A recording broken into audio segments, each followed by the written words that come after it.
Disney's Wilderness Lodge broke ground August of 1991 with an opening date of May 28, 1994. It contains 560 rooms, 340 hotel rooms, 194 Copper Creek villas, and 26 waterfront Cascade cabins. U.S. President Teddy Roosevelt's promise became a reality of protecting and preserving our nation's natural resources. With hopes of showcasing for all generations to enjoy, new lodging was created in our national parks. Natural elements of wood, water, and stone blend together, recreating the feel of these grand lodges with the use of 85 truckloads of lodgepole pine logs that were delivered from Oregon and Montana to help build the resort. The atrium, which serves as the centerpiece, is over 7 stories tall. The reinforced log bundle columns not only hold up the steeply pitched roof, but according to Native American legend, hold up the heavens as well. A Disney craftsman carved northwestern wildlife on the log bundle columns. There are 16 figures carved from lodgepole pine, and each is placed according to its life station, with birds of prey on the top of each column, including 2 different looks of the American bald eagle. The quarried rock lobby floor is from the foothills of the Rocky Mountains, consisting of cleft sandstone, Colorado rose and buff, and white granite. It all came from the same quarry in the state of Colorado as the front desk countertop, which is 6 solid inches of green granite slab. The towering stone fireplace in the lobby stands 82 feet tall. It's 3-sided and represents 1.6 billion years of the Grand Canyon strata. Display cases near the fireplace on each floor are actual rocks and fossils from the Grand Canyon era. The lobby also contains 3 totem poles, the Raven, the Eagle, plus the character totem pole in front of the Wilderness Mercantile Shop. If you stack them all on top of each other, they would be as tall as Disney's Blizzard Beach's summit plummet. And at 82 feet tall, the rock strata of the main lobby fireplace is as high as the tallest peak at Tiana's Bayou Adventure. In the lobby, there are 4 massive iron torch-cut chandeliers that look like suspended teepees. Authentic rawhide has been stretched over the light's framework. The teepees are approximately 10 feet in diameter at the base and 10 feet high at the peak. Each teepee weighs over 500 pounds. In a silhouetted style, riders on horseback and buffaloes encircle the base of each teepee chandelier. The design of the riders and animals resulted from a study of photographs. A variety of poses were selected and crafted in bronze and steel with an aged finish. So this was Jennifer and I's very first stay here at Wilderness Lodge. The ambiance in the main lobby, I really enjoy it. To me, it's kind of like up there with Grand Floridian. It's breathtaking. Breathtaking is a good word to describe it. It's very, very majestic. It's such a big space. It's one of our favorite resorts to come and sit in the lobby because it feels good to be in that space. Yeah, it really does. I mean, like they have really comfy couches there, especially during Christmas time. There is no other resort that tops walking in and seeing their Christmas tree. I think that that's kind of where I came from whenever I fell in love with the resort. We're staying in a refurbished room in the Wilderness Lodge section. We have not actually walked through a Copper Creek or a Boulder Ridge, but both of those have been redone too. I would be interested to spend some time in one of those rooms. The one takeaway I think that we had for our room is that this feels really small. Yeah. It feels really small for just your average room. For one of their top tier resorts, I kind of expected a little more.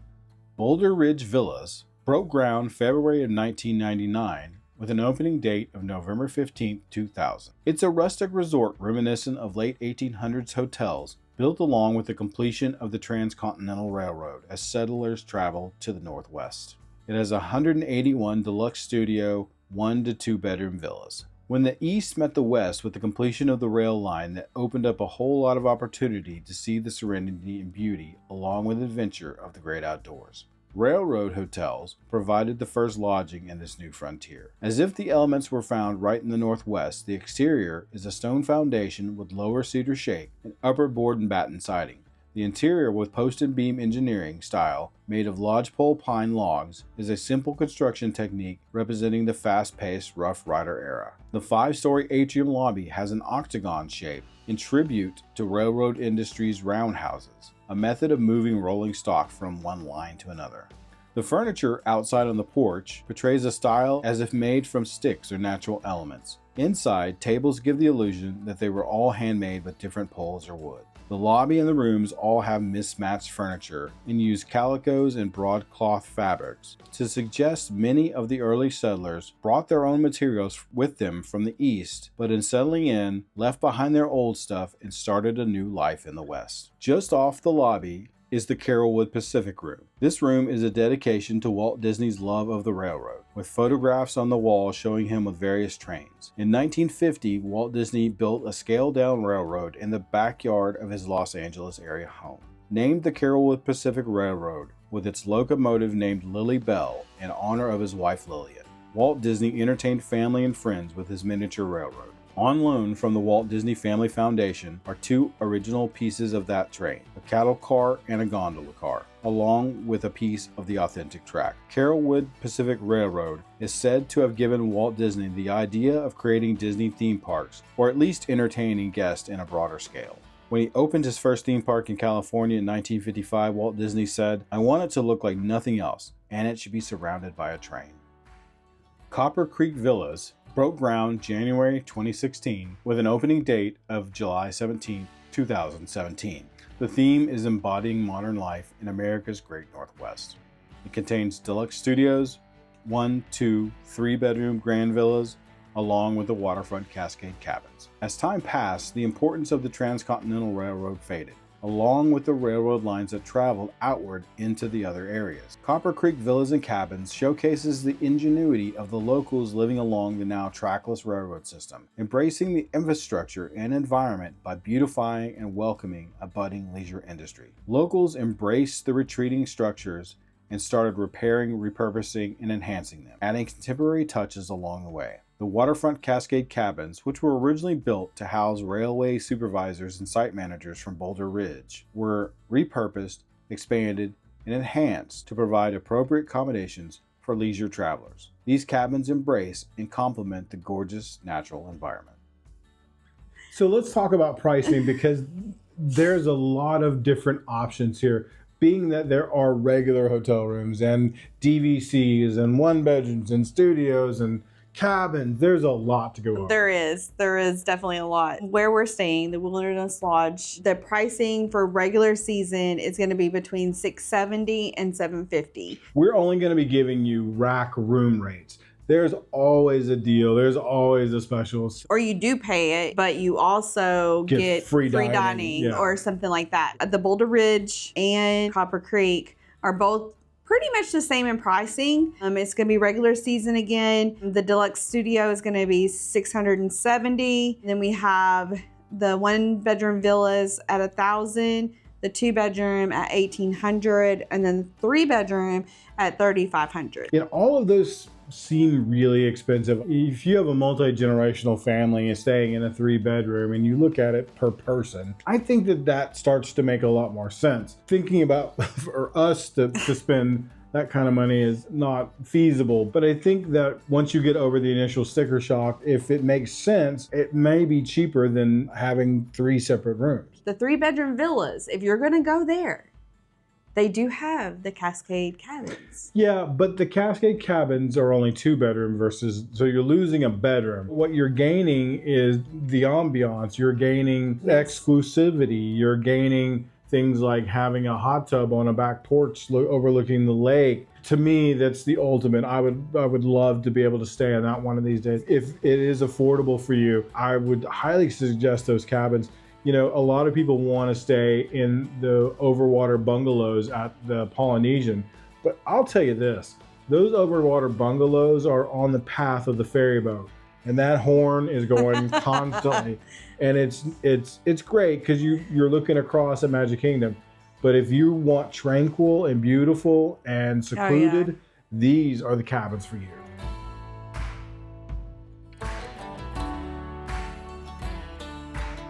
Wilderness Lodge offers 2 pools. So one of them is over in the DVC area, and the other one is located right here in the main lodge.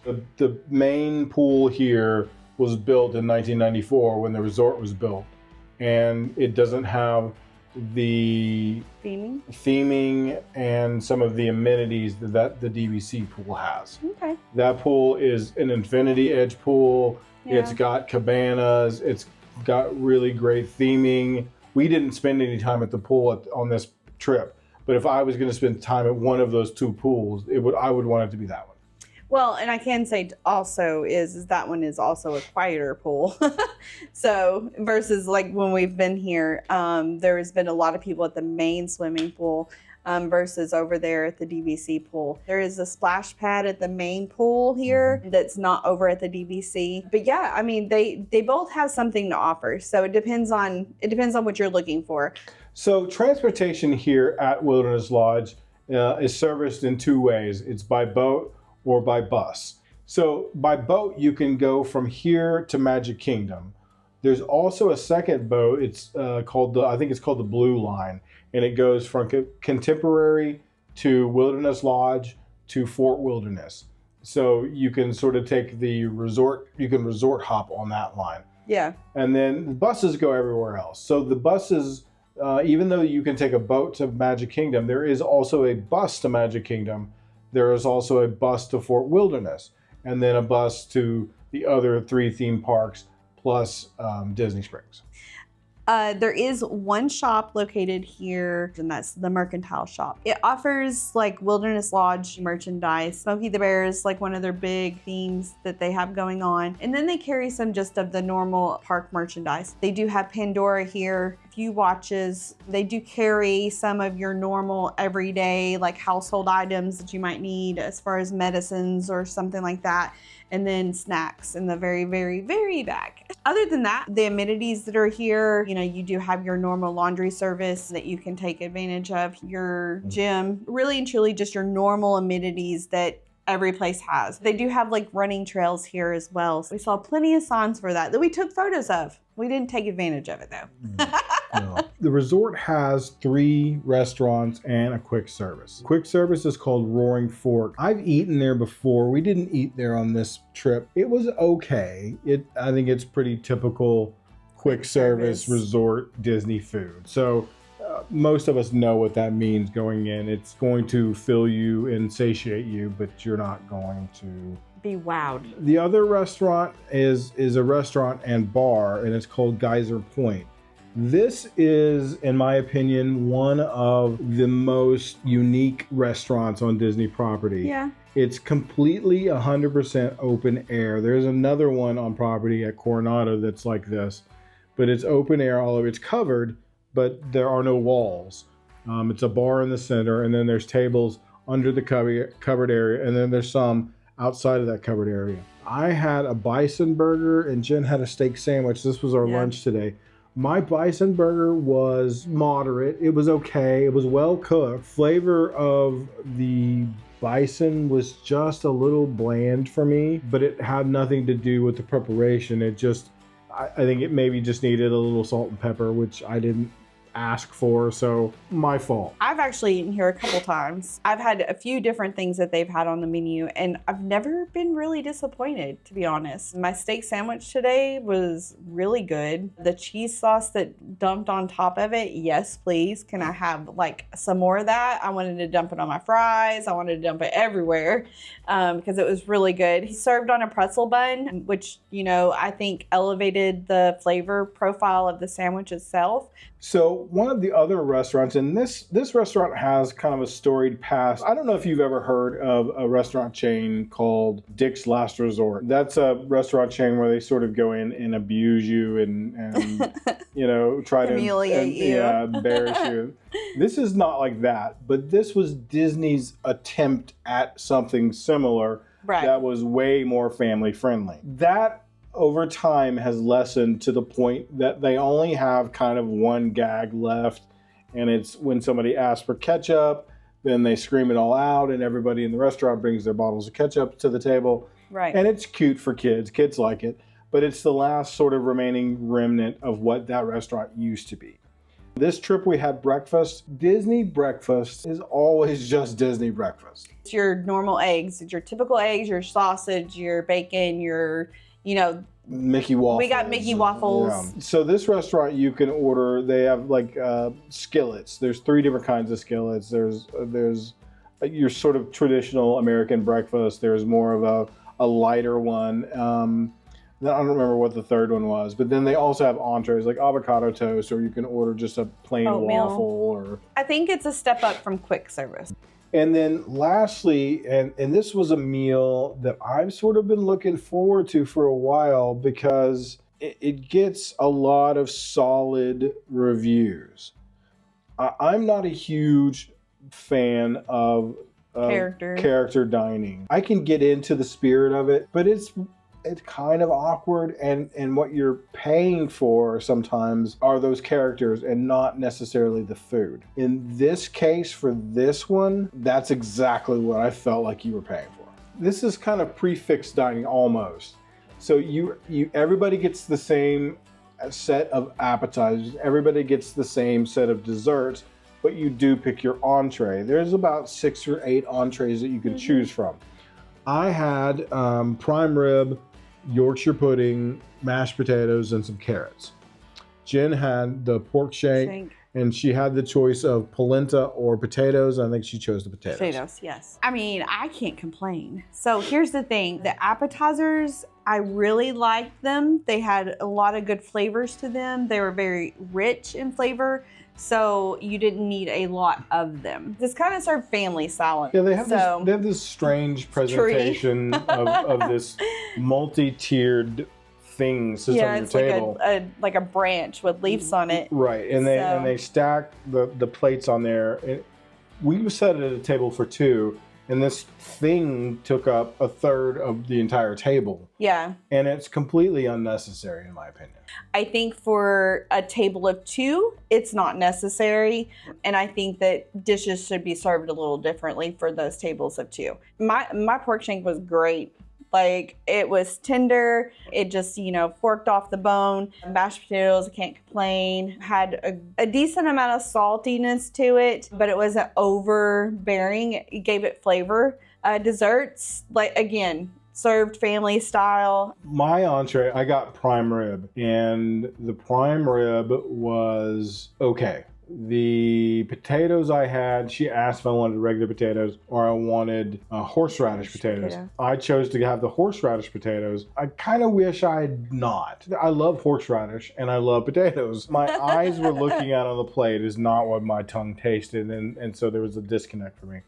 And then it came with a big Yorkshire pudding, which was not 100% cooked all the way through. And so the inside was a little bit doughy, and Jen described it as tasting raw, and I think that's probably pretty true. He tried to share it with me, and I was like, no, you can have it back. So my opinion of the appetizers is about what Jen's was, and then the desserts, I wasn't really crazy about anything that we had. I would say that this meal was just a full meal of okay. I feel like I'm being negative about a lot of the food here, and I am capable of being wowed. I am capable of enjoying good food. I just didn't have any this trip. I didn't have anything that blew me away. I didn't have anything that I felt, wow, that was really worth what we just spent on it. It was over $200, and it was not worth it for me. And the interaction with the characters were cute. We didn't wait in line to meet the evil queen because we were just ready to go. Snow White was very charming. Yeah. The dwarves did a great job. So we enjoyed it. I would have rather paid $167 or $200 for a meal. I walked away going, wow. It's hard to want to give a score to an entire resort's food program, but I feel like if I was to give this resort a score based on the food I've had, we could do 1 out of 5. It'll be a 3. Yeah, I mean, I definitely feel like it's an okay, yeah. Okay, so let's talk a little bit about the room itself. Now, this is only going to be a review of the room that we're staying in because we haven't stayed in the DVC side in the villa, so I can't really speak to that. What I will say about this room is that it's a little on the smaller side, but it is nicely appointed. It has a desk, it has a dresser, TV's hung on the wall, 2 comfortable chairs, very nice bathroom. I'm very happy with this room. Jen and I got this room on a very deep Oh. discount. Definitely. Very, very deep discount. If I had paid $700 for this room, I'm not sure I would feel how I feel. Given what I paid, I'm okay with this Right. room. I think it's very nice. So the bed is comfortable. This is a pillow top mattress. I thought it was comfortable. But again, we've already discussed this. Jennifer's a princess, and it's okay. I don't think I could sleep on it for a week. I can do a night. I can suffer through a night. A week, no. No, not a week. I am an extra soft sleeper though. Like I like super soft things. For the average person, I think they would find this bed fine. The pillows are really nice though. Air is kicking in this room. Oh yes, for sure. We had to turn it down. Maybe this is a slightly older section of the hotel. There were some kids in 2 rooms down that we could hear pretty clearly earlier. Yeah, they need to insulate a little bit better, especially for a deluxe resort, for sure. Right. So, but I mean, you know, if you're doing your Disney vacation right, when you come back to go to bed, you're You're crashed. so tired that you just don't even care. So, you know, you're not going to spend a ton of time in this room. So, you know, I take that with a grain of salt. you do have a dresser, you have nesting tables, you do have a lounge chair that has a ottoman to it. They do supply one nightstand on one side, but on the other there is a desk area for you to do like set up your computer or whatever you might need for the day.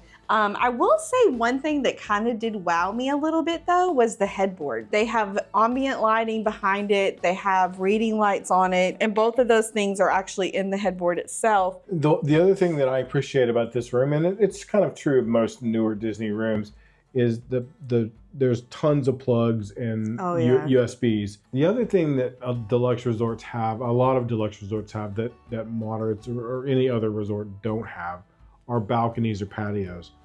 We are on the very far end of the building and on the first floor, so we walk out onto a little patio, which is really kind of nice. It's nice to sit and stare out. We're kind of looking at some trees surrounding the pool. And that's a thing that I think that if I was here for a longer amount of time, I could see myself using quite a bit. Also, with any resort, there are different view categories. We're in a standard view room, which I think our standard view is nice. Yeah. There's also water view rooms, which gives you a view of either the pool or the lake. There's also concierge level. There's a big lounge up there. You know, if that's something that you can take advantage of and you're going to get value out of, you're going to pay a premium to be up there, but you're also going to have food and drinks and alcohol, and there's a lot of benefits to being a concierge if you're going to spend some time here at the resort, and you can figure out how to make meals out of that concierge lounge. You can save yourself a ton of money. So our stay here at Wilderness Lodge has ended. I would say that this is one of those places that when I first started coming to Disney years ago was out of my reach financially. And I always thought, I really hope I get to stay there one day. I don't know exactly if I felt like it was everything that I hoped it would be, but I was not disappointed. There are things that I was disappointed in. There are things that I think that could be better, but it doesn't change the way I feel about Wilderness Lodge. When you come here at Christmas, you can't help but feel that Christmas spirit. And those things won't ever change. I think maybe my desire to spend the money to stay here probably curbed a little bit, but I still feel like the Wilderness Lodge has a special place in my heart and will continue to. I kind of feel the same way. Just like Scott said, it's like when you walk into the lobby, it gives you all the feels. I don't know, I guess because I always had such a strong feeling whenever I walked into the lobby of this resort that I felt like that it would overpour into the rest of the resort, and it just didn't to me. Like the lobby is the heart of this resort. We're judging this based on staying in an original 1994 room. It's been updated, but it is still one of the original rooms. I would like to come back and stay in one of the DVC rooms and see if it feels any different.